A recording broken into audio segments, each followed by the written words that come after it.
ಪತ್ರಿಕಾಗೋಷ್ಠಿಗೆ ಸ್ವಾಗತವನ್ನು ಕೋರ್ತಾ ಸನ್ಮಾನ್ಯ ಚಿಕ್ಕಬಳ್ಳಾಪುರ ಕ್ಷೇತ್ರದ ಪ್ರದೀಪ್ ಈಶ್ವರ್ ಅವರು ನಮ್ಮ ಜೊತೆ ಈ ಮಾಧ್ಯಮಗೋಷ್ಠಿಗೆ ಸೇರ್ಕೋತಾ ಇದ್ದಾರೆ. ಶ್ರೀಯುತ ಬಿನಿ ಥಾಮಸ್ ರವರು ನಮ್ಮ ಪಕ್ಷದ ಅಲ್ಪಸಂಖ್ಯಾತರ ಘಟಕದ ಮುಖ್ಯಸ್ಥರು ಮತ್ತು KPCC ಮಾಧ್ಯಮ ಭಾಗದ ವಕ್ತಾರರು, ಅವರು ಸಹ ಈ ಕಾರ್ಯಕ್ರಮದಲ್ಲಿದ್ದಾರೆ.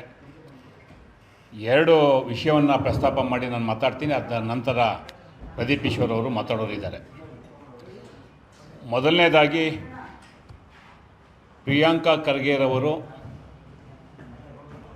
ಸಂಘ ಪರಿವಾರದ RSSಗೆ ಸಂಬಂಧಪಟ್ಟಂತೆ ಒಂದು ಪತ್ರವನ್ನು ಬರೆದ ಮೇಲೆ ರಾಜ್ಯದಲ್ಲಿ ಅನೇಕ ವಿಚಾರಗಳು ಚರ್ಚೆಗೆ ಅವಕಾಶವನ್ನು ಮಾಡಿಕೊಟ್ಟಿದ್ದಾವೆ. ಆರೋಗ್ಯಕರವಾದಂಥ ಚರ್ಚೆಗೆ ಖಂಡಿತ ಕಾಂಗ್ರೆಸ್ ಪಕ್ಷ ಯಾವತ್ತೂ ಸಹ ವಿರೋಧ ಇಲ್ಲ. ಚರ್ಚೆಯ ಹೆಸರಿನಲ್ಲಿ ಸಾಕಷ್ಟು ವ್ಯಕ್ತಿಗತ ಟೀಕೆ ಮಾಡುವಂಥದ್ದು, ವ್ಯಕ್ತಿಗತ ತೇಜೋವತೆ ಮಾಡುವಂಥದ್ದನ್ನ BJP ಗುಂಪಿನವರು ಮಾಡ್ಕೊಂಡು ಬಂದಿದ್ದಾರೆ.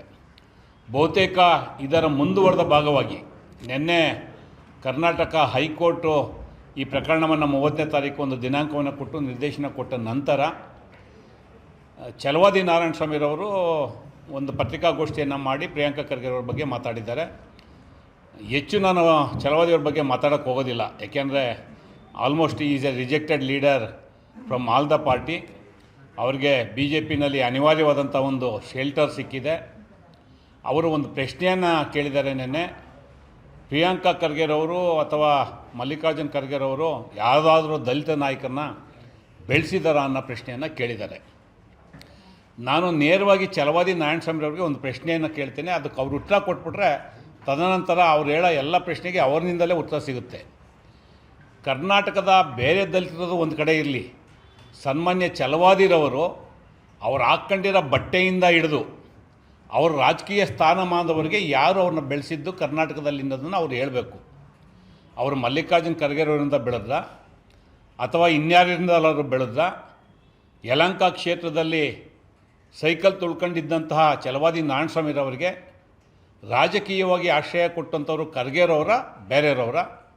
ಅವ್ರನ್ನ ಬೆಳೆಸಿದಂಥವ್ರು ಯಾರು ಅಂತೇಳಿ ಅವರು ಉತ್ತರ ಕೊಟ್ಬಿಟ್ರೆ ಅವರು ಇದನ್ನೆಲ್ಲ ಉಳಿದ ಪ್ರಶ್ನೆಗಳಿಗೆ ಅವರ ಎತ್ತಬಹುದಾದಂಥ ಎತ್ತಿರೋಂಥ ಎಲ್ಲ ಪ್ರಶ್ನೆಗಳಿಗೆ ಕಾಂಗ್ರೆಸ್ ಪಕ್ಷದ ಪರವಾಗಿ ನಾನು ಉತ್ತರವನ್ನು ಕೊಡ್ತೇನೆ. ನಾನು ಹೆಚ್ಚು ಛಲವಾದಿಯವ್ರ ಬಗ್ಗೆ ಮಾತಾಡೋಕ್ಕೆ ಹೋಗೋದಿಲ್ಲ. ಸನ್ಮಾನ್ಯ ಪ್ರದೀಪ್ ಈಶ್ವರ್ ಅವರು ಮಾತಾಡೋದಿದ್ದಾರೆ. ಅದಕ್ಕೆ ಮುಂಚೆ ಸಂತೋಷ್ ಹೆಗ್ಡೆರವ್ರ ಬಗ್ಗೆ ನಾನು ಕೆಲವೊಂದು ವಿಚಾರಗಳನ್ನ ಇಲ್ಲಿ ಚರ್ಚೆ ಮಾಡಬೇಕಾಗಿದೆ. ಸನ್ಮಾನ್ಯ ಜಸ್ಟಿಸ್ ಸಂತೋಷ್ ಹೆಗ್ಡೆರವರು ಕೆಲ ದಿನಗಳ ಹಿಂದೆ ಮಾಧ್ಯಮಗಳಲ್ಲಿ ಒಂದು ಹೇಳಿಕೆಯನ್ನು ಕೊಟ್ಟರು. ಸಂಘ ಪರಿವಾರವನ್ನು ಅಂದರೆ RSSನ ನಿಷೇಧ ಮಾಡೋದಾದರೆ ಕಾಂಗ್ರೆಸ್ ಪಕ್ಷವನ್ನು ನಿಷೇಧ ಮಾಡಬೇಕಾಗುತ್ತೆ. ಇದು ಸನ್ಮಾನ್ಯ ಜಸ್ಟಿಸ್ ಸಂತೋಷ್ ಹೆಗ್ಡೆರವರ ಒಂದು ಹೇಳಿಕೆ. ಇದಾದ ನಂತರ ಅವರು ಒಂದು ಖಾಸಗಿ ಚಾನಲ್ನಲ್ಲಿ ಒಂದು ಸಂದರ್ಶನವನ್ನು ಕೊಟ್ಟು ಆ ಚರ್ಚೆನಲ್ಲೂ ಸಹ ಅನೇಕ ವಿಚಾರಗಳನ್ನ ಚರ್ಚೆಗೆ ಹುಟ್ಟಾಕಿದ್ದಾರೆ. ನಮ್ಮ ದೇಶದಲ್ಲಿ ಕರ್ನಾಟಕವನ್ನು ಸಹಿತವಾಗಿ ನ್ಯಾಯಾಧೀಶರುಗಳ ಬಗ್ಗೆ ಒಂದು ಗೌರವ ಇದೆ. ಕರ್ನಾಟಕದ ಹೈಕೋರ್ಟ್ ಜಡ್ಜ್ಗಳಿರ್ಬೋದು, ಸುಪ್ರೀಂ ಕೋರ್ಟ್ ಜಡ್ಜ್ಗಳಿರ್ಬೋದು, ಅಥವಾ ನಿವೃತ್ತಿ ಜಡ್ಜ್ಗಳಿರ್ಬೋದು, ಅವ್ರ ಬಗ್ಗೆ ಜನರಿಗೆ ಒಂದು ಗೌರವದ ಒಂದು ಭಾವನೆ ಇದೆ. ಅಂದರೆ ಸಾಮಾನ್ಯವಾಗಿ ನ್ಯಾಯಾಧೀಶರು ರಾಜಕಾರಣ ಮಾತಾಡೋದು ಸಹ ಸಮಾಜಕ್ಕೆ ಒಂದು ಸಂದೇಶ ಕೊಡೋ ನಿಟ್ಟಿನಲ್ಲಿ ಅವ್ರು ಮಾತಾಡ್ತಾರೆ. ಹಾಗಾಗಿ ನ್ಯಾಯಾಧೀಶರುಗಳು ಅಂದರೆ ಒಂದು ಸದ್ಭಾವನೆ ಜನರಲ್ಲಿ ಇದೆ. ಇವತ್ತು ಕರ್ನಾಟಕದಲ್ಲಿ ಪ್ರಮುಖವಾಗಿ 4 ಜನ ಸರ್ವೋಚ್ಚ ನ್ಯಾಯಾಲಯದ ಮುಖ್ಯ ನ್ಯಾಯಾಧೀಶರಾಗಿ ಕೆಲಸ ಮಾಡಿದ್ದಾರೆ. ಸನ್ಮಾನ್ಯ ES ವೆಂಕಟರಾಮಯ್ಯನವರು ಮೊದಲ ಕರ್ನಾಟಕದ ಸರ್ವೋಚ್ಚ ನ್ಯಾಯಾಲಯದ ಮುಖ್ಯ ನ್ಯಾಯಾಧೀಶರಾಗಿ 1989ರಲ್ಲಿ ಕೆಲಸ ಮಾಡಿದ್ದಾರೆ. ಅದಾದಮೇಲೆ ವೆಂಕಟಾಚಲಯ್ಯನವರು ಇವತ್ತೂ ಇದ್ದಾರೆ. 1994ರಲ್ಲಿ ಸರ್ವೋಚ್ಚ ನ್ಯಾಯಾಲಯದ ಮುಖ್ಯ ನ್ಯಾಯಾಧೀಶರಾಗಿ ಅವರು ಕೆಲಸವನ್ನು ಮಾಡಿದ್ದಾರೆ. ಅದಾದಮೇಲೆ ರಾಜೇಂದ್ರ ಪ್ರಸಾದ್ ರವರು ಸರ್ವೋಚ್ಚ ನ್ಯಾಯಾಲಯದ ಮುಖ್ಯ ನ್ಯಾಯಾಧೀಶರಾಗಿ 2004ರಲ್ಲಿ ಕೆಲಸ ಮಾಡಿದ್ದಾರೆ. ಗೌರವಾನ್ವಿತ HL ದತ್ತೂರವರು 2014ರಲ್ಲಿ ಸರ್ವೋಚ್ಚ ನ್ಯಾಯಾಲಯದ ಮುಖ್ಯ ನ್ಯಾಯಾಧೀಶರಾಗಿ ಕರ್ನಾಟಕದಿಂದ ಕೆಲಸವನ್ನು ಮಾಡಿದ್ದಾರೆ. ನಮಗೆ ಅವರೆಲ್ಲರ ಬಗ್ಗೆ ಗೌರವ ಇದೆ, ಇನ್ಕ್ಲೂಡಿಂಗ್ ಸಂತೋಷ್ ಹೆಗ್ಡೆ. ಸಂತೋಷ್ ಹೆಗ್ಡೆರವರು ಸಹ ಕರ್ನಾಟಕದವರಾಗಿ ಸರ್ವೋಚ್ಚ ನ್ಯಾಯಾಲಯದ ನ್ಯಾಯಾಧೀಶರಾಗಿ ಕೆಲಸ ಮಾಡಿದ್ದಾರೆ. ಆ ಕಾರಣಕ್ಕೆ ಅವ್ರ ಗೌರವ ಇದೆ. ನಾನು ಎತ್ತಿರ್ತಕ್ಕಂಥ ಪ್ರಶ್ನೆ, ಕಾಂಗ್ರೆಸ್ ಪಕ್ಷವನ್ನು ಬ್ಯಾನ್ ಮಾಡಬೇಕು ಅಂತ ಹೇಳೋದಾದರೆ ಮೊದಲು ನೀವು ನಿಮ್ಮ ಆತ್ಮ ಪರಿಶೋಧನೆಯನ್ನು ಮಾಡ್ಕೋಬೇಕಾಗತ್ತೆ. ರಾಜಕೀಯ ಪ್ರೇರಿತವಾದಂಥ ಹೇಳಿಕೆಗಳನ್ನು ಕೊಡೋದಾದರೆ ನೀವು ಡಿಕ್ಲೇರ್ ಮಾಡ್ಕೊಳ್ಳಿ, ನಾನು BJP ಅಥವಾ RSS ಸ್ಪೋಕ್ಸ್ ಪರ್ಸನ್ನು ಅಂತ ಹೇಳ್ಕೊಂಡು ಟೀಕೆ ಮಾಡಿದ್ರೆ ಖಂಡಿತ ನಿಮ್ಮ ಎಲ್ಲ ಪ್ರಶ್ನೆಗಳಿಗೆ ಉತ್ತರ ಕೊಡುವಂಥ ಶಕ್ತಿ ಕಾಂಗ್ರೆಸ್ ಪಕ್ಷಕ್ಕೆ, ಕಾಂಗ್ರೆಸ್ ಕಾರ್ಯಕರ್ತರಿಗೆ ಇದೆ. ಯಾಕೆ ಈ ಮಾತನ್ನು ಹೇಳ್ತೀನಿ ಅಂದರೆ, ಸನ್ಮಾನ್ಯ ಸಂತೋಷ್ ಹೆಗ್ಡೆರವರು ಅವರೇನು ಹೈಕೋರ್ಟ್ ಜಡ್ಜ್ ಆಗಿ ಇಲ್ಲಿಂದ ಕೊಲಿಜಿಯಂ ರೆಕಮೆಂಡೇಷನ್ ಆಗಿ ಸುಪ್ರೀಂ ಕೋರ್ಟ್ಗೆ ನ್ಯಾಯಾಧೀಶರಾದಂಥವ್ರು ಅಲ್ಲ. ಅವರು ನೇರವಾಗಿ ಸರ್ವೋಚ್ಚ ನ್ಯಾಯಾಲಯಕ್ಕೆ ನ್ಯಾಯಾಧೀಶರಾಗಿ ನೇಮಕ ಆದಂಥವ್ರು. ನೀವು ಸರ್ವೋಚ್ಚ ನ್ಯಾಯಾಲಯಕ್ಕೆ ನೇರವಾಗಿ ನ್ಯಾಯಾಧೀಶರಾಗಬೇಕಾದ್ರೆ ನಿಮಗಿದ್ದಂಥ ಅರ್ಹತೆ ಏನು ಅಂತೇಳಿ ನೀವು ಹೇಳಬೇಕಾಗುತ್ತೆ. ಅಂದರೆ ನಿಮ್ಮ ತಂದೆ KS ಹೆಗ್ಡೆರವರ ಹೆಸರನ್ನು ಉಪಯೋಗಿಸ್ಕೊಂಡು ನೀವು ಸರ್ವೋಚ್ಚ ನ್ಯಾಯಾಲಯಕ್ಕೆ ನೇರವಾಗಿ ನ್ಯಾಯಾಧೀಶರಾಗಿ ಆದಂಥವ್ರು. ಅದು ತಪ್ಪು ಅಂತ ಕಾಂಗ್ರೆಸ್ ಪಕ್ಷ ಹೇಳೋದಿಲ್ಲ. ಆದರೆ ನೀವು ಸಹ ರಾಜಕೀಯವಾಗಿ ಅಥವಾ ಬೇರೆ ಬೇರೆ ಕಾರಣಗಳಿಗೋಸ್ಕರನೇ ಕೆಲವ್ರನ್ನ ಓವರ್ಲುಕ್ ಮಾಡಿ ನೇರವಾಗಿ ನೀವು ಪದೋನ್ನತಿ ಪಡ್ಕೊಂಡಂಥದ್ದು ನನ್ನ ಮಾತನ್ನು ನಾನು ಹೇಳೋಕ್ಕೆ ಇಷ್ಟಪಡ್ತೀನಿ. KS ಹೆಗ್ಡೆರವರಿಗೆ ಗೌರವ ಇಟ್ಕೊಂಡು ನಾನು ಮಾತಾಡ್ತಾ ಇದ್ದೀನಿ. KS ಹೆಗ್ಡೆರವರು ಕರ್ನಾಟಕದವರು, ಅವರು ನ್ಯಾಯಾಧೀಶರಾಗಿದ್ದಂಥವ್ರು, ಸರ್ವೋಚ್ಚ ನ್ಯಾಯಾಲಯದ ನ್ಯಾಯಾಧೀಶರಾಗಿದ್ದಂಥವ್ರು. ಅದಕ್ಕೆ ಮುಂಚೆ ಕರ್ನಾಟಕದಿಂದ ರಾಜ್ಯಸಭಾ ಸದಸ್ಯರಾಗಿ ಇದ್ದಂಥವ್ರು. KS ಹೆಗ್ಡೆರವ್ರನ್ನ ಕರ್ನಾಟಕದಿಂದ ರಾಜ್ಯಸಭಾ ಮಾಡಿದಂಥದ್ದು ಕಾಂಗ್ರೆಸ್ ಪಕ್ಷ. ತದನಂತರ ಅವರು ಜನತಾ ಪಕ್ಷದ ಮೂಲಕ ಬೆಂಗಳೂರು ದಕ್ಷಿಣ ಕ್ಷೇತ್ರದಲ್ಲಿ ಆಯ್ಕೆಯಾದರು. ರಾಜಕಾರಣದಲ್ಲಿ ಬೇರೆ ಬೇರೆ ಕಾರಣಕ್ಕೆ ಅವರು ಜನತಾ ಪಕ್ಷದನ್ನು ಆಯ್ಕೆ ಮಾಡಿಕೊಂಡ್ರು ಮತ್ತು ಲೋಕಸಭಾ ಸ್ಪೀಕರ್ ಆಗಿದ್ದರು. ಅವರಿಗೆ ಬೇರೆ ಬೇರೆ ಕಾರಣಕ್ಕೆ ಕಾಂಗ್ರೆಸ್ ಪಕ್ಷವನ್ನು ವಿರೋಧ ಮಾಡೋಂಥ ಒಂದು ಪದ್ಧತಿ ಇತ್ತು. ಸೈದ್ಧಾಂತಿಕವಾಗಿ ವಿರೋಧ ಮಾಡ್ತಾರೆ, ಅದ್ರ ಬಗ್ಗೆ ನಮ್ಗೆ ತಕರಾರಿಲ್ಲ. ಆದರೆ ಇಲ್ಲಿ ಸಂತೋಷ್ ಹೆಗ್ಡೆರವರು ನೀವು ವ್ಯಕ್ತಿಗತವಾಗಿ ಕಾಂಗ್ರೆಸ್ ಬಗ್ಗೆ ದ್ವೇಷವನ್ನು ಇಟ್ಕೊಂಡು ಸಂಘ ಪರಿವಾರನ ಸಮರ್ಥನೆಗೆ ಮುಂದಾಗಿರ್ತಕ್ಕಂಥದ್ದನ್ನ ಕಾಂಗ್ರೆಸ್ ಪಕ್ಷ ಒಪ್ಪೋದಿಲ್ಲ. ಕಾರಣ ಇಷ್ಟೇ, ನೀವು ನೇರವಾಗಿ BJPಗೆ ಹೋಗ್ತೀನಿ, ಸೇರ್ಕೋತೀನಿ ಅಂದರೆ ನೀವು ಖಂಡಿತ ಕೆಲಸ ಮಾಡಿ. ಅಂದರೆ IAC, ಇಂಡಿಯಾ ಎಗೇನೆಸ್ಟ್ ಕರಪ್ಷನ್, ನೀವೇನೋ UPA ಸರ್ಕಾರ ಇದ್ದಂಥ ಸಂದರ್ಭದಲ್ಲಿ ಅಣ್ಣಾ ಹಜಾರೆಯವರ ನಾಯಕತ್ವದಲ್ಲಿ ದೆಹಲಿನಲ್ಲಿ IAC ಮಾಡಿಕೊಂಡು ಇಂಡಿಯಾ ಎಗೇನೆಸ್ಟ್ ಕರಪ್ಷನ್ ಮಾಡಿಕೊಂಡು ಹೋರಾಟ ಮಾಡಿದಂಥವ್ರು ಎಷ್ಟು ಜನ ಇವತ್ತು BJPಗೆ ಹೋಗಿದ್ದಾರೆ? ನಿಮ್ಮ ಜೊತೆಲಿದ್ದವರು ಭಾಳ ಜನ ರಾಜಕೀಯ ಆಸೆ ಇಟ್ಕೊಂಡು ಇವತ್ತು BJPಗೆ ಹೋಗಿದ್ದಾರೆ. ಅಣ್ಣಾ ಹಜಾರೆ, ಅರವಿಂದ್ ಕೇಜ್ರಿವಾಲ, ಕಿರಣ್ ಬೇಡಿ, ಪ್ರಶಾಂತ್ ಭೂಷಣ್, ಶಾಂತಿ ಭೂಷಣ್, ಸಂತೋಷ್ ಹೆಗ್ಡೆ, ಮನೀಶ್ ಸಿಸೋಡಿಯಾ, ಕುಮಾರ್ ವಿಶ್ವಾಸ್, ಮೇಧಾ ಪಾಟ್ಕರ್, ರಾಜೇಂದ್ರ ಸಿಂಗ್, ಸ್ವಾಮಿ ಅಗ್ನಿವೇಶ್, ಈ ಥರ ಅನೇಕ ಜನ ನೀವೆಲ್ಲ UPA ವಿರುದ್ಧ ಧ್ವನಿ ಎತ್ತದಂಥವ್ರು. ಮುಂಚೆಯಿಂದಲೂ ನೀವು ಕಾಂಗ್ರೆಸ್ ಬಗ್ಗೆ ಒಂದು ಅಸಡ್ಡೆಯನ್ನು ಬೆಳೆಸ್ಕೊಂಡು ಬಂದಿದ್ದೀರ, ನಮ್ಮ ತಕರಾರಿಲ್ಲ. ಇಲ್ಲಿ ಪ್ರಶ್ನೆ ಇರೋಂಥದ್ದು, RSS ನೀವು ನಿಷೇಧ ಮಾಡೋದಾದರೆ ಕಾಂಗ್ರೆಸ್ ನಿಷೇಧ ಮಾಡಬೇಕು ಅಂತ ಹೇಳೋದ್ರ ಹಿಂದೆ ನಿಮ್ಮ ರಾಜಕೀಯ ಷಡ್ಯಂತ್ರ ಇದೆ, ನಿಮ್ಮ ರಾಜಕೀಯ ಅಜೆಂಡಾ ಇದೆ. ನೀವು ನಿಮ್ಮ ತಂದೆ ಕಾಲದಿಂದಲೂ ಕಾಂಗ್ರೆಸ್ ಪಕ್ಷದ ಬಗ್ಗೆ ಇದ್ದಂಥ ಅಸಹನೆ ಅಥವಾ ಅಸಂತೃಪ್ತಿಯನ್ನು ಇವತ್ತು ಈ ಮೂಲಕ ವ್ಯಕ್ತಪಡಿಸ್ತಾ ಇದ್ದೀರಾ. ಸಂಘ ಪರಿವಾರದಲ್ಲಿ ನೀವು ನೇರವಾಗಿ ಸೇರೋದಾದರೆ ಖಂಡಿತ ನಮ್ಮ ತಕರಾರಿಲ್ಲ. ನಿಮ್ಮ ಬಗ್ಗೆ ಗೌರವ ಇಟ್ಕೊಂಡು ಈಗಲೂ ಹೇಳ್ತೇವೆ, ನೀವು ದಯಮಾಡಿ ಈ ಹೇಳಿಕೆಯನ್ನು ವಾಪಸ್ ಪಡಿಬೇಕು. RSS ಈ ದೇಶದಲ್ಲಿ 5 ಸಂದರ್ಭಗಳಲ್ಲಿ ನಿಷೇಧಕ್ಕೆ ಒಳಗಾಗಿದೆ. ಅದು ಯಾವ ಕಾರಣಕ್ಕೆ ನಿಷೇಧಕ್ಕೆ ಒಳಗಾಗಿದೆ ಅನ್ನೋದನ್ನ ಸಂತೋಷ್ ಹೆಗ್ಡೆರವರು ಚೆನ್ನಾಗಿ ಅರ್ಥ ಮಾಡ್ಕೊಂಡಿದ್ದಾರೆ. ಸ್ವತಂತ್ರ ಪೂರ್ವದಲ್ಲಿ ಬ್ರಿಟಿಷರ ಕಾಲದಲ್ಲಿ 2 ಸಲ ಸಂಘ ಪರಿವಾರದ RSS ಇವತ್ತು ಬ್ಯಾನ್ ಒಳಗಾಗಿತ್ತು. ಅದಾದ ನಂತರ ಸ್ವತಂತ್ರ ನಂತರ 3 ಸಂದರ್ಭದಲ್ಲಿ RSS ಬ್ಯಾನ್ಗೆ ಒಳಗಾಗಿದೆ. ಸಂವಿಧಾನಿಕ ವಿರೋಧಿ ಕೃತ್ಯಗಳನ್ನ ಮಾಡಿದ್ರೆ ಯಾವುದೇ ಸಂಘಟನೆಯನ್ನು ಕೇಂದ್ರ ಸರ್ಕಾರ ಬ್ಯಾನ್ ಮಾಡುತ್ತೆ, ಅದರಲ್ಲಿ ಎರಡನೇ ಮಾತಿಲ್ಲ. ಆದರೆ ನೀವು ಏನಿವತ್ತು ಮಹಾತ್ಮ ಗಾಂಧಿರವರ ಕೊಲೆಗೆ ಸಂಬಂಧಪಟ್ಟಂತೆ ಆರೋಪ ಹೊತ್ತಂಥ ನಾಥೂರಾಮ್ ಗೋಡ್ಸೆ ಹಿನ್ನೆಲೆಯಲ್ಲಿ ಯಾರಾದರೂ ಸಂಘ ಪರಿವಾರವನ್ನು ಟೀಕೆ ಮಾಡಿದ್ರೆ ಅದಕ್ಕೆ ಸಮರ್ಥನೆಗೆ ನಿಂತಿರ್ತಕ್ಕಂಥದ್ದು ಯಾರೂ ಒಪ್ಪುವಂಥ ವಿಚಾರ ಅಲ್ಲ.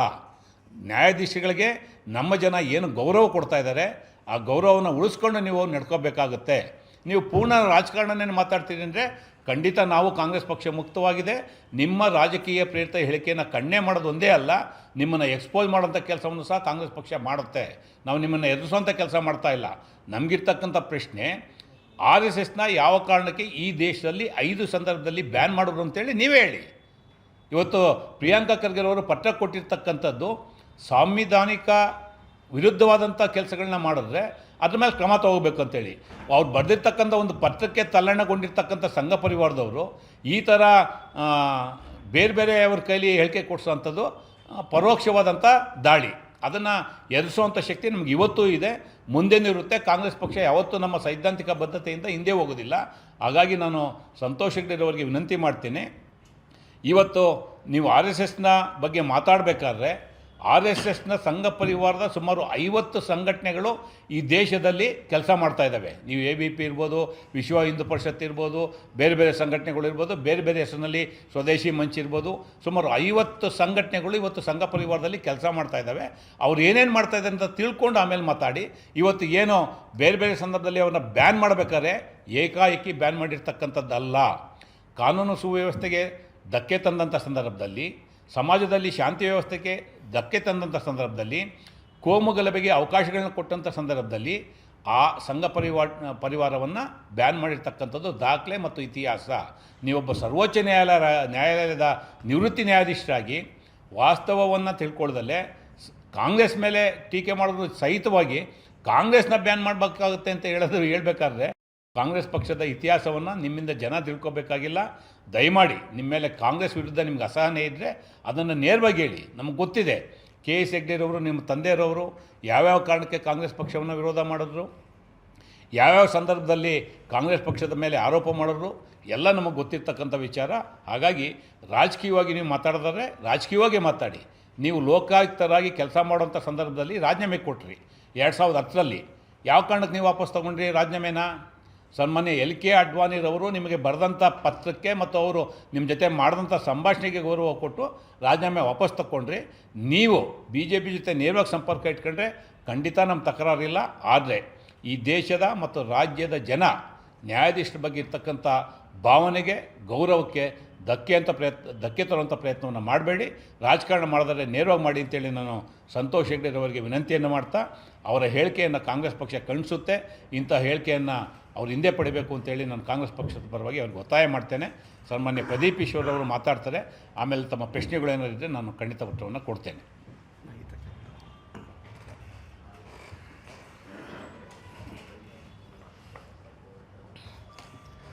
ಮೊದಲನೇದಾಗಿ ಎಲ್ಲ ಪತ್ರಕರ್ತರಿಗೆ ನಮಸ್ಕಾರ. ನಿನ್ನೆ ಮೈಸೂರಿನ ಮಾಜಿ ಸಂಸದರು ನನ್ನ ತಾಯಿಯ ಬಗ್ಗೆ ಒಂದು ಅವಹೇಳನಕಾರಿ ಹೇಳಿಕೆ ಕೊಟ್ಟಿದ್ದಾರೆ. ನಾನು ಪ್ರತಾಪ್ ತಿಮ್ಮನಿಗೆ ಕೇಳ್ತಾ ಇದ್ದೀನಿ, ನನ್ನ ತಾಯಿಯಾದ ಮಂಜುಳಾರವರಿಗೆ ನೀನು ಕ್ಷಮೆ ಕೇಳಬೇಕು. ನನ್ನ ತಾಯಿಗೆ ನೀನು ಅವಮಾನ ಮಾಡಿದ್ಯಾ. ನನ್ನ ತಾಯಿ ಹೆಸರು ಮಂಜುಳಾ ಅಂತ. ಆಕೆ ಎಷ್ಟು ಶ್ರೇಷ್ಠ ತಾಯಿ ಅಂದರೆ 2023ರ ಕರ್ನಾಟಕ ರಾಜಕಾರಣಕ್ಕೆ ಒಬ್ಬ ರಣಬೇಟೆಗಾರನನ್ನು ಕೊಟ್ಟಷ್ಟು ಶ್ರೇಷ್ಠ ತಾಯಿ. ಆಕಾಶದಲ್ಲಿದ್ದರಲ್ಲ, ಅವ್ರನ್ನೆಲ್ಲ ಭೂಮಿಗಿಳಿಸಿದಂತಹ ವ್ಯಕ್ತಿಗೆ ಜನ್ಮ ಕೊಟ್ಟ ತಾಯಿ. ನನ್ನ ತಾಯಿಗೆ ನೀನು ಕ್ಷಮೆ ಕೇಳು. ನನ್ನ ತಾಯಿ ಎಲ್ಲೋ ಸ್ವರ್ಗದಲ್ಲಿದ್ದಾರೆ, ನೀನು ಅಲ್ಲಿಗೋಗಿ ಕ್ಷಮೆ ಕೇಳಬೇಡ. ಯಾಕೆಂದರೆ ನಿನ್ನಂಥವ್ರು ನರಕಕ್ಕೆ ಹೋಗೋದು, ಸ್ವರ್ಗಕ್ಕೆಲ್ಲ ಹೋಗಲ್ಲ. ಅದ್ರ ಬದಲು ನಿನ್ನ ಮನೆಯಿಂದ ಆಚೆ ಬಂದರೆ ಚಾಮುಂಡಿ ಬೆಟ್ಟ ಕಾಣಿಸುತ್ತೆ. ಆ ಚಾಮುಂಡಿ ತಾಯಿಗೆ ಕ್ಷಮೆ ಕೇಳು. ಯಾಕೆಂದರೆ ನನ್ನ ತಾಯಿ ಚಾಮುಂಡಿ ತಾಯಿ ಅಷ್ಟೇ ಶ್ರೇಷ್ಠಳು. ಇಲ್ಲ ನಿನಗೆ ಆಚೆ ಬರೋಕ್ಕಾಗಲಿಲ್ಲ ಅಂದರೆ ಮನೆಯಲ್ಲಿ ಸೀತಾದೇವಿ ಫೋಟೋ ಇದ್ದರೆ ಸೀತಾಮಾತೆಗೆ ಕ್ಷಮೆ ಕೇಳು. ಯಾಕೆ ಅಂದರೆ ಸೀತಾದೇವಿ ಅಷ್ಟೇ ನನ್ನ ತಾಯಿ ಶ್ರೇಷ್ಠಳು ಅಂತ. ನಿನಗೆ ಸ್ತ್ರೀ ಕುಲದ ಬಗ್ಗೆ ಗೌರವ ಇದ್ದರೆ ನನ್ನ ತಾಯಿಯ ಬಗ್ಗೆ ನೀನು ಮಾತನಾಡಿದಂಥ ಹೇಳಿಕೆನ ವಾಪಸ್ ತೆಗೆದು ಕ್ಷಮೆ ಕೇಳಬೇಕು. ಮುಸ್ಲಿಂ ಸಮುದಾಯದ ಹೆಣ್ಣು ಮಕ್ಕಳ ಬಗ್ಗೆ ನೀನು ಕೇವಲವಾಗಿ ಮಾತಾಡಿದೆ, ನಾವು ಸುಮ್ಮನೆ ಇರಬೇಕಾ? ಹಿಂದೂ ಸಮುದಾಯದ ಹೆಣ್ಣುಮಕ್ಕಳ ಬಗ್ಗೆ ಇತ್ತೀಚಿನ ದಿನಗಳಲ್ಲಿ ಒಂದು ಹೇಳಿಕೆ ಕೊಟ್ಟಿದ್ಯಾ, ಸುಮ್ಮನೆ ಇರಬೇಕಾ? ಪ್ರಿಯಾಂಕ್ ಖರ್ಗೆ ಸಾಹೇಬ್ರ ಬಗ್ಗೆ, ನನ್ನ ಬಗ್ಗೆ, ಸಂತೋಷ್ ಲಾಡ್ ಸಾಹೇಬ್ರ ಬಗ್ಗೆ, ನಮ್ಮ ಮುಖ್ಯಮಂತ್ರಿಗಳ ಬಗ್ಗೆ ಏಕವಚನದಲ್ಲಿ ಮಾತಾಡ್ತೀಯ, ನಾವು ಸುಮ್ಮನೆ ಇರಬೇಕಾ? ಇಷ್ಟಕ್ಕೂ ನಿಮಗೆ ಟೈಮ್ ಲೈನ್ ಹೇಳ್ತೀನಿ ಸರ್, ಪತ್ರಕರ್ತರಿಗೆ, ರಾಜ್ಯದ ಜನತೆಗೆ. ನಾನು ಪ್ರತಾಪ್ ಸಿಂಹ ಅವ್ರನ್ನ ಯಾವತ್ತೂ ಅವ್ರ ಪರ್ಸನಲ್ ವಿಚಾರಕ್ಕೆ ನಾನು ಓದೋನಲ್ಲ. ಆತ ಒಂದು ವಿಚಾರ ಮಾತಾಡುವಾಗ ಇಂಡಿಯನ್ ಎಕ್ಸ್ಟರ್ನಲ್ ಡೆಪ್ಟು ChatGPTಯಲ್ಲಿ 60,000 ಕೋಟಿ ಇದೆ, ಬರೀ ಭಾರತದ ಸಾಲ 60,000 ಕೋಟಿ ಅಂದ. ನಾನು ಅದೇ ChatGPTಯಲ್ಲಿ ಹೋಗಿ ಭಾರತದ ಸಾಲ 61 ಲಕ್ಷ ಕೋಟಿ ಗುರು, 60,000 ಕೋಟಿ ಅಲ್ಲ.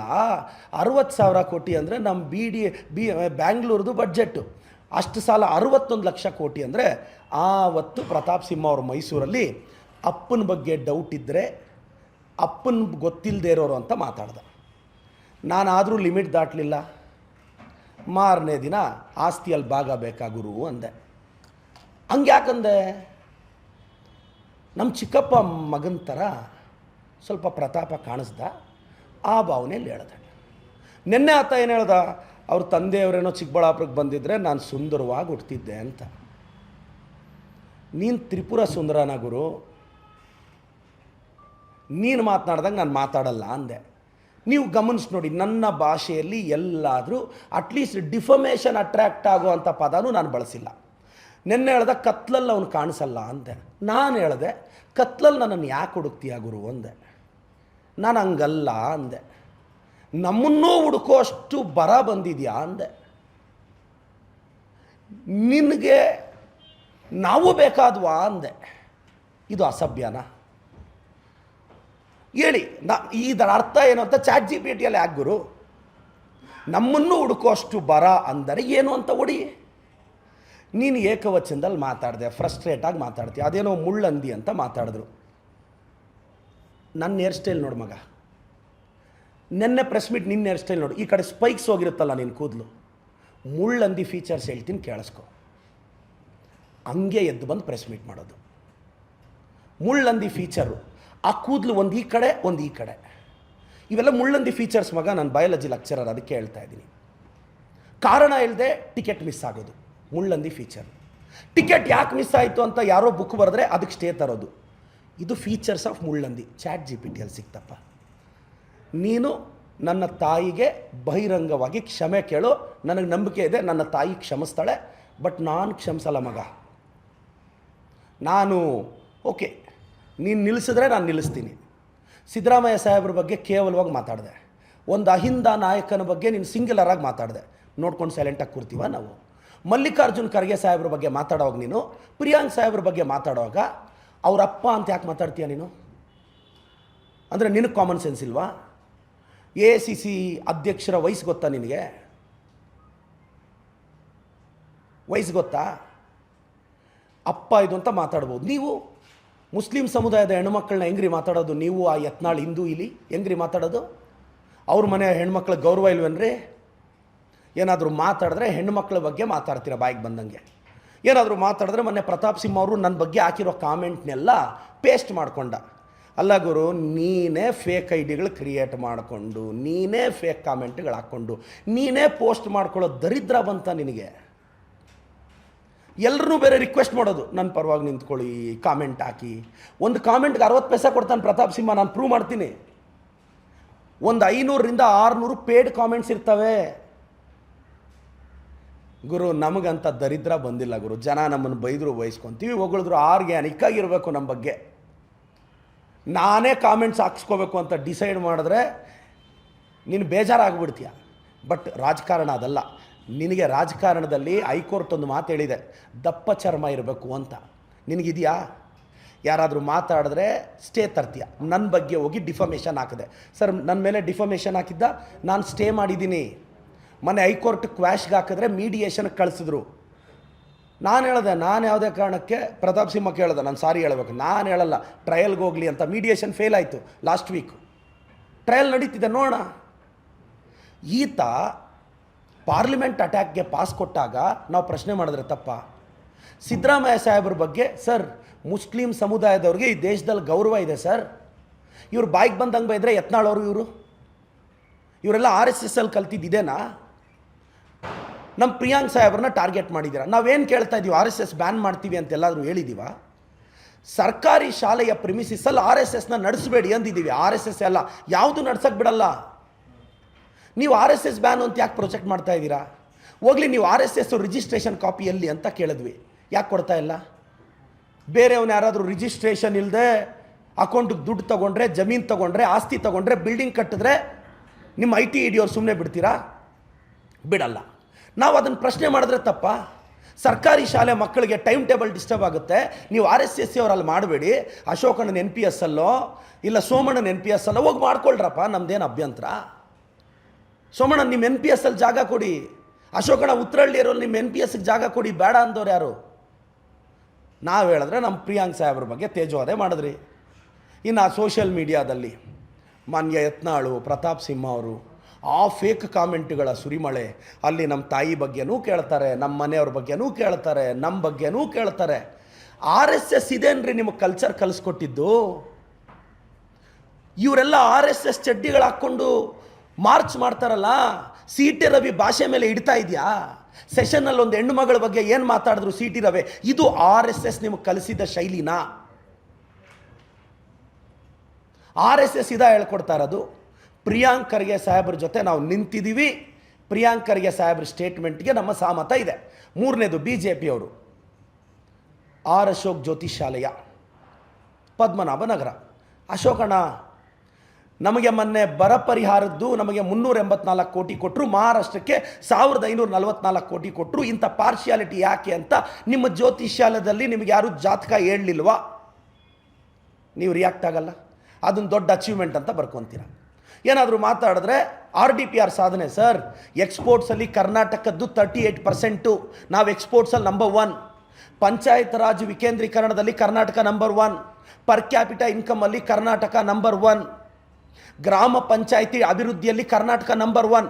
ಈ ಡೇಟಾ ಕೊಟ್ಟಿದ್ದು ಮೋದಿಯವರ ಸಾರಥ್ಯದ ಕೇಂದ್ರ ಸರ್ಕಾರನೇ, ನಮಗೆ ನಾವು ಕೊಟ್ಕೊಂಡಿದ್ದ ಸರ್ಟಿಫಿಕೇಟ್ ಅಲ್ಲ. ಇದು ಕಾಣಿಸ್ತಿಲ್ವಾ BJP ಅವ್ರಿಗೆ? IT BTಗೆ ಇಷ್ಟು ಎಕ್ಸ್ಪೋರ್ಟಲ್ಲಿ ನಾವು 38% ರೀಚ್ ಆಗಿದ್ದೀವಿ. ಇದು BJP ಅವರು ಕಾಣಿಸ್ತಿಲ್ವಾ? ಇಷ್ಟೇ ನನ್ನ ಪ್ರಶ್ನೆ. ನೆಕ್ಸ್ಟ್ ಬಂದರೆ ಅಮಿತ್ ಶಾ ಅವರು ಮೋದಿಜಿಯವ್ರಿಗೆ ನಾನೊಂದು ಪ್ರಶ್ನೆಗೆ क्वेश्चन पूछना चाहता हूँ सर आपका पार्टी का MLA MP ऐसा बात कर रहा है, they speak about mother and family members, please guide them sir, they are crossing their limits. Amit Shah ಅವರೇ, ನರೇಂದ್ರ ಮೋದಿ ಅವರೇ, ಕರ್ನಾಟಕದ ಹೆಣ್ಣು ಮಕ್ಕಳ ಬಗ್ಗೆ, ತಾಯಂದಿರ ಬಗ್ಗೆ, ನಮ್ಮ ಮನೆಗಳವ್ರ ಬಗ್ಗೆ ಇವ್ರು ನೀಚವಾಗಿ ಮಾತಾಡ್ತಿದ್ದಾರೆ. ಏನು BJP ಐಡಿಯಾಲಜಿ ಏನು? RSS ಐಡಿಯಾಲಜಿ ಏನು? My question. ಪ್ರತಾಪ್ ಸಿಂಹ, ನೀನು RSS ಅಲ್ಲಿ ಇದೇನಾ ಕಲ್ತಿದ್ದು? CT ರವಿ ಅವರೇ, ನೀವು ಇದೇನಾ ಕಲ್ತಿದ್ದು? ನನ್ನ ಕ್ವಶನ್ ಇದೆ. ಡೈರೆಕ್ಟಾಗಿ ಒಬ್ಬ MP, ನಮ್ಮಪ್ಪ ಅಲ್ಲೇನಾದರೂ ಆ ಊರಿಗೆ ಬಂದಿದ್ರೆ ಪ್ರದೀಪ್ ಈಶ್ವರ್ ಚೆನ್ನಾಗಿ ಹುಡ್ತಿದ್ದ. ಗುರು, ನೀನು ತ್ರಿಪುರ ಸುಂದರನಾ ಏನು? ಹಾಂ, ನಿಮ್ಮ ತಂದೆ ತಾಯಿ ಒಳ್ಳೆಯವ್ರ ಗುರು, ಅವ್ರು ಮಾಡಿದ್ದೊಂದೇ ತಪ್ಪು ನಿನಗೆ ಜನ್ಮ ಕೊಟ್ಟಿತ್ತು. ನಿಮ್ಮ ತಂದೆ ತಾಯಿ ಒಳ್ಳೆಯವರು ಪ್ರತಾಪ, ಬಟ್ ನಿನಗೆ ಜನ್ಮ ಕೊಟ್ಟಿದ್ದೆ ಅವ್ರು ಮಾಡಿದ ಮಿಸ್ಟೇಕು. ಪಾಪ ಅವ್ರು ಕೆಟ್ಟ ಹೆಸರು ತರ್ತಾ ಇದೆಯಾ ನೀನು? ನನ್ನ ತಾಯಿ ಮಂಜುಳಾಗೆ ಕ್ಷಮೆ ಕೇಳಿದ್ರು, ಮನಸ್ಸಲ್ಲಾದರೂ ಕೇಳು, ಚಾಮುಂಡಿ ಕಾಪಾಡ್ತಾಳೆ. ನಾನು ಚಾಮುಂಡಿ ಆರಾಧಕ. ನೀನು ಕ್ಷಮೆ ಕೇಳ್ತಿದ್ರು ಪರವಾಗಿಲ್ಲ, ಏನು ಫೀಲೆಲ್ಲ ಆಗಲ್ಲ. ನಿಮ್ಮ ವಾಟ್ಸಪ್ ಯೂನಿವರ್ಸಿಟಿಗಳಿಗೆ, ನಿಮ್ಮ IT ಸೆಲ್ಗಳಿಗೆ ಬೆದರಿಕೆ ಹಾಕಿ ಹೇಡಿಗಳೆಲ್ಲ ನಾವು ನಿಮ್ಮ ಥರ ಎದುರ್ತಿರಲ್ಲ, ಓಡೋಗಿ ಸ್ಟೇ ತರ್ತಿರಲ್ಲ. ಯಾಕಪ್ಪ ಸ್ಟೇ ತಂದೆ? ಯಾಕೆ ಸ್ಟೇ ತಂದೆ? ಭಯ ಯಾಕೆ? ನಾನು ಹೇಳೋದು ಇಷ್ಟೇ, ಪದಗಳ ಕಂಟ್ರೋಲಲ್ಲಿ ಇಟ್ಕೊಂಡ್ರೆ ಸರಿ. ನೀನು ನಾಳೆ ಪ್ರೆಸ್ ಮೀಟ್ ಮಾಡ್ತೀಯ, ಮಾಡು ಮಗನೇ. ನಾಳೆ ಸಂಜೆ ನಾನು ಕರಿತೀನಿ ಪ್ರೆಸ್ ಮೀಟು. ನೀನು ನಿಲ್ಲಿಸೋವರೆಗೂ ನಾನು ನಿಲ್ಲಿಸಲ್ಲ. ನಾಳೆ ಬೆಳಗ್ಗೆ ನೀನು ಕರಿ, 12 ಗಂಟೆಗೆ ನಾನು ಕರಿತೀನಿ. ನಾಳಿದ್ದು ಬೆಳಗ್ಗೆ ನೀನು ಕರಿ, ನಾಳಿದ್ದು ಸಂಜೆ ನಾನು ಕರಿತೀನಿ. ಇಂಗ್ಲೀಷ್ ಮೀಡಿಯಮ್ ಓದ್ಕೊಂಬಂದಿರೋ ನಿನಗೆ ಅಷ್ಟು ಗಾಂಚಲಿ ಇದ್ದರೆ, ಕನ್ನಡ ಮೀಡಿಯಮಲ್ಲಿ ಓದಿರೋರು ನಮಗೆ ಧೈರ್ಯ ಇರುತ್ತೆ. ಕಂಟ್ರೋಲ್ ಯುವರ್ ಟಂಗ್ ಅಷ್ಟೇ. ನೀನೇನಾದರೂ ಇನ್ನೇನಾದರೂ ಜಾಸ್ತಿ ಮಾತಾಡಿದ್ರೆ, ನಾನು ಮಾತನಾಡೋದೆಲ್ಲ ಕೇಳೋ ಶಕ್ತಿ ಇದ್ದರೆ ತಟ್ಕೋ ಅಂತ ಪ್ರತಾಪರಿಗೆ ಹೇಳ್ತೀನಿ. ಇದು BJP ಅವ್ರದ್ದು ಪರಿಸ್ಥಿತಿ ಕರ್ನಾಟಕದಲ್ಲಿ. ಇವರೆಲ್ಲ ಮಾತಾಡ್ತಾರಲ್ಲ, ನಾನು 2 ವರ್ಷದಿಂದ ಕೇಳಿದ್ನಲ್ಲ, ಯಾಕೆ BJP MLAಗಳು ರಿಪೋರ್ಟ್ ಕಾರ್ಡ್ ಪಬ್ಲಿಷ್ ಮಾಡ್ತಾ ಇಲ್ಲ? ನಾನು 2.5 ವರ್ಷ ಆಗಿದೆ ಅಲ್ಲ MLA ಆಗಿ, ನಾನು ಪ್ರೆಸ್ ಮೀಟ್ ಮಾಡಿ ನಿಮಗೆ ಡೇಟಾ ಸಮೇತ ಕೊಟ್ಟಿದ್ದೀನಲ್ಲ ಸರ್. ಮೊನ್ನೆಗೆ 200 ಹಳ್ಳಿ ಕಂಪ್ಲೀಟ್ ಮಾಡಿದ್ದೀನಿ ನಾನು. ನಮ್ಮೂರಿಗೆ ನಮ್ಮ ಶಾಸಕ 366 ಹಳ್ಳಿ ಇದೆ, 200 ಕಂಪ್ಲೀಟ್ ಮಾಡಿದ್ದೀನಿ. ನಾನು ಹಳ್ಳಿ ವಿಸಿಟ್ ಅಂದರೆ ಇವ್ರ ಥರ ಒಂದು ಲೀಡ್ರ್ ಮನೆಗೆ ಹೋಗಿ ಕಾಫಿ ಕುಡ್ಕೊಂಬರೋದಲ್ಲ. ಒಂದು ಹಳ್ಳಿಗೆ ಹೋದರೆ 4-5 ಅವರ್ ಇರ್ತೀನಿ, ಒಂದೊಂದು ಸಲ 1 ದಿನ ಇರಬೇಕಾಗುತ್ತೆ. ಹಳ್ಳಿಯಲ್ಲಿ ಪ್ರತಿ ಮನೆ ಸುತ್ತೀನಿ, ಗಲ್ಲಿ ಸುತ್ತೀನಿ, ಊರೆಲ್ಲ ಸುತ್ತಾಡ್ತೀನಿ. ತೋಟಕ್ಕೆ ಜಾಗ ಇಲ್ಲಾಂದರೆ ನಾನೇ ನಡ್ಕೊಂಡು ಹೋಗ್ತೀನಿ, JCB ಇಟ್ಕೊಂಡು ತೋಟಕ್ಕೆ ನಾನೇ ಜಾಗ ಮಾಡಿಸ್ತೀನಿ. ಇವ್ರ ಥರ JCB ಅಂತ ಡೈಲಾಗ್ ಹೊಡಿಯಲ್ಲ. ನಾನು 10 ಆ್ಯಂಬುಲೆನ್ಸ್ ಬಿಟ್ಟಿದ್ದೀನಿ ನಮ್ಮೂರಿಗೆ. ನಮ್ಮ ಶಾಸಕ ನಮಸ್ತೆ ಚಿಕ್ಕಬಳ್ಳಾಪುರ ಡಿಜಿಟಲ್ ರೆವಲ್ಯೂಷನ್ ಮಾಡಿ QR ಕೋಡಲ್ಲಿ ಕಂಪ್ಲೇಂಟ್ ಕೇಳಿದ್ರೆ ಸಾಲ್ವ್ ಮಾಡಿದ್ದೀನಿ. ನನ್ನ ರಿಪೋರ್ಟ್ ಕಾರ್ಡ್ ನಾನು ಪಬ್ಲಿಷ್ ಮಾಡ್ತೀನಿ. ನೀವು ಮಾಡಿ ರಿಪೋರ್ಟ್ ಕಾರ್ಡ್. ಯತ್ನಾಳ್ ಸಾಹೇಬ್ರೆ, ನಿಮ್ಮ ರಿಪೋರ್ಟ್ ಕಾರ್ಡ್ ಹೇಳಿ ನನಗೆ. CT ರವಿ ಅಣ್ಣ, ಅಶೋಕ್ ಅಣ್ಣ, ಅಶ್ವಥ್ ನಾರಾಯಣ್ ಸರ್, ಚಲವಾದಿ ನಾರಾಯಣ ಸೋಮಣ್ಣ, ದೊಡ್ಡ ಸಾಹೇಬ್ರಿಗೆ ಸ್ವಲ್ಪ ಗೌರವ ಕೊಡೋಣ. ಮಲ್ಲಿಕಾರ್ಜುನ್ ಖರ್ಗೆ ಸಾಹೇಬ್ರಿಗೆ ಎಷ್ಟಾದರೂ ಅವ್ರ ಋಣದಲ್ಲಿ ಇದೆಯಣ್ಣ ನೀನು. ಒಳ್ಳೇದಾಗಲ್ಲ, ದೇವ್ರು ಒಳ್ಳೇದು ಮಾಡಲ್ಲ ನಿನಗೆ. ಎಲ್ಲೋ ಸೈಕಲ್ ತುಳ್ಕೊಂಡು ಬರ್ತಿರೋ ಹುಡುಗನ್ನ ರೈಲ್ವೆ ಡಿಪಾರ್ಟ್ಮೆಂಟ್ವರೆಗೂ ತೊಗೊಂಡೋಗಿ ಇವತ್ತು ನೀವು ಇಲ್ಲಿ ವಿರೋಧ ಪಕ್ಷದವ್ರು ಆಗಿದ್ದೀರಿ ಅಂದರೂ ಖರ್ಗೆ ಸಾಹೇಬ್ರು ನಿಮ್ಗೆ ತರಲಿಲ್ಲ ಅಂದರೆ ಎಲ್ಲಾಗೋದು? ದೊಡ್ಡವ್ರಿಗೆ ಗೌರವ ಕೊಡೋಣ, ನಮ್ಮ ಜೊತೆ ಕಿತ್ತಾಡು ಪರವಾಗಿಲ್ಲ, ನಾವು ಫೈಟ್ ಮಾಡ್ತೀವಿ. ದೊಡ್ಡವ್ರ ಬಗ್ಗೆ ಮಾತಾಡ್ಬಿಡೋಣ. ಒಳ್ಳೇದಾಗಲ್ಲ ಚಲವಾದಿ ಅಣ್ಣ, ಹಿಂಗೆಲ್ಲ ನೀವು ಬಾಯಿಗೆ ಬಂದಿದ್ದು ಮಾತಾಡಿದ್ರೆ. ಐಡಿಯಾಲಜಿಕಲಿ ಫೈಟ್ ಮಾಡೋಣ. ನೀವು ಏಕವಚನದಲ್ಲಿ ಸಿದ್ದರಾಮಯ್ಯ ಸಾಹೇಬ್ರನ್ನ ಮಾತಾಡಿದಾಗೆ ತಾನೇ ನಾವು ಮಾತಾಡಿದ್ದು. ನೀವೇನು ಮಾತಾಡಿದ್ರಿ ಸಿದ್ದರಾಮಯ್ಯ ಸಾಹೇಬ್ರ ಬಗ್ಗೆ? ನೀವು ಆವತ್ತು ನಾಲಿಗೆ ಅರೆ ಬಿಟ್ಟಾಗಲೇ ನಾನು ನಿಮ್ಮನ್ನು ಕೋತಿ ಅಂದಿದ್ದು. ನೀವು ನಮ್ಮ ಸಿದ್ದರಾಮಯ್ಯ ಸಾಹೇಬ್ರ ಬಗ್ಗೆ ಏನು ಮಾತಾಡಿದ್ರಿ? ನಮ್ಮ ನಾಯಕರ ತಂಟೆಗೆ ಬಂದರೆ ನಾವು ಸುಮ್ಮನೆ ಇರಲ್ಲ. ಅಹಿಂದ ವರ್ಗದ ಪರಮೋಚ್ಚ ನಾಯಕ ಸಿದ್ದರಾಮಯ್ಯ ಸಾಹೇಬರು, ಒಕ್ಕಲಿಗ ಸಮುದಾಯದ ಪರಮೋಚ್ಚ ನಾಯಕರು DK ಸಾಹೇಬ್ರ ತಂಟೆಗೆ ಬಂದರೆ ನಾವು ಸುಮ್ಮನೆ ಇರಲ್ಲ. ನಮ್ಮ AICC ಅಧ್ಯಕ್ಷರು ಮಲ್ಲಿಕಾರ್ಜುನ್ ಖರ್ಗೆ ಸಾಹೇಬ್ರ ತಂಟೆಗೆ ಬಂದರೆ ನಾವು ಸುಮ್ಮನೆ ಇರ್ತೀವಾ? ಸುಮ್ಮನೆ ಅಂತೂ ಇರಲ್ಲ. ನೀವೇನಾದರೂ ಸೋಷಿಯಲ್ ಮೀಡಿಯಾದಲ್ಲಿ ನೆಗೆಟಿವ್ ಕಾಮೆಂಟ್ಸು, ಅದೇ ಪೇಡ್ ಕಾಮೆಂಟ್ಸ್, ವಾಟ್ಸಪ್ ಯೂನಿವರ್ಸಿಟಿ ಪಿತಾಮಹಗಳು, ನೀವು ಪೇಡ್ ಕಾಮೆಂಟ್ಸ್ ಹಾಕಿ ನಮ್ಮನ್ನು ತೇಜೋವಧೆ ಮಾಡಿದ ತಕ್ಷಣ ನಾವೆಲ್ಲ ಭಯ ಬೀಳ್ತೀವಿ ಅಂದರೆ ಅದು ನಿಮ್ಮ ಕಲ್ಪನೆಗಳಷ್ಟೇ. ಗುರು, ನನಗೆ ಗೊತ್ತು ನಿಮ್ಮದೆಲ್ಲ ಪೇಡ್ ಕಾಮೆಂಟ್ಗಳ ಟೀಮು ಅಂತ. ಅದು ಏನು ಮಾಡ್ತೀರೋ ಮಾಡಿ, ಅದು ಎಷ್ಟು ಬೈತೀರೋ ಬೈರಿ. ನಮ್ಮ ಪಾರ್ಟಿ ತಂಟೆಗೆ ಬಂದರೆ ನಾವು ಸುಮ್ಮನೆ ಇರಲ್ಲ. ನೀವು ಕಲ್ಲು ಹಾಕಿದ್ರೆ ನಾವು 2 ಕಲ್ಲು ಹಾಕ್ತೀವಿ, ನೀವು 4 ಹಾಕಿದ್ರೆ 40 ಹಾಕ್ತೀವಿ. ಇಷ್ಟೇ, ಇದು ನಮ್ಮ ಸ್ಟ್ಯಾಂಡು. ಪ್ರತಾಪ್ ಅವರೇ, ನಮ್ಮ ತಾಯಿಗೆ ಯಾವತ್ತೂ ಕ್ಷಮೆ ಕೇಳ್ತೀರಾ? ಇದು ನೈತಿಕ. ಕರ್ನಾಟಕದ ಎಲ್ಲ ತಾಯಂದರೆ ನೀವು ನನ್ನ ಕ್ಲಿಪ್ಪಿಂಗ್ಸು ನೋಡಿ, ಪ್ರತಾಪ್ ಅವ್ರ ಕ್ಲಿಪ್ಪಿಂಗ್ಸು ನೋಡಿ, ಸಭ್ಯ ಕುಟುಂಬದ ವ್ಯಕ್ತಿ ಯಾರು ಅಂತ ನೀವೇ ಡಿಸೈಡ್ ಮಾಡಿ. ನಾನೆಲ್ಲಾದರೂ ಲಿಮಿಟ್ಸ್ ದಾಟಿದ್ದೀನ ಮಾತಾಡುವಾಗ? ಪ್ರತಾಪ್ ಸಿಂಹ ಅವರು ಮಾತಾಡಿರೋ ಮಾತು ಕರ್ನಾಟಕದ ಹೆಣ್ಣು ಮಕ್ಕಳಿಗೆ ಮಾಡಿದ ಅವಮಾನ, ತಾಯಂದರಿಗೆ ಮಾಡಿದ ಅವಮಾನ, OBC ಹುಡುಗನಿಗೆ ಮಾಡಿದ ಅವಮಾನ, OBC ಸಮುದಾಯದ ಹೆಣ್ಣು ಮಕ್ಕಳಿಗೆ ಮಾಡಿದ ಅವಮಾನ. ಒಂದು OBC ಹೆಣ್ಣು ಮಗಳು ಮಂಜುಳಾಗೆ ನೀನು ಕ್ಷಮೆ ಕೇಳು. ಒಂದು ಹಿಂದುಳಿದ ವರ್ಗದ ಹೆಣ್ಣು ಮಗಳು ಮಂಜುಳಾಗೆ ನೀನು ಕ್ಷಮೆ ಕೇಳ್ತೀಯ ಅಂತ ಭಾವಿಸ್ತೀನಿ. Thank you sir. ಪ್ರಶ್ನೆಗಳು ಇದೆ, ಕೇಳ್ಬೋದು.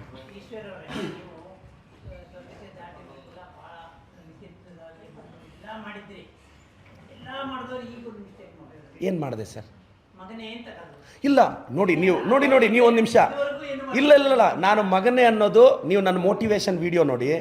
ನಾನು ಟ್ರಾಲ್ ಆಗಿದ್ದೀನಿ ಕರ್ನಾಟಕದಲ್ಲಿ ಮಗನೇ ಅನ್ನೋ ವರ್ಡ್ಗೆ.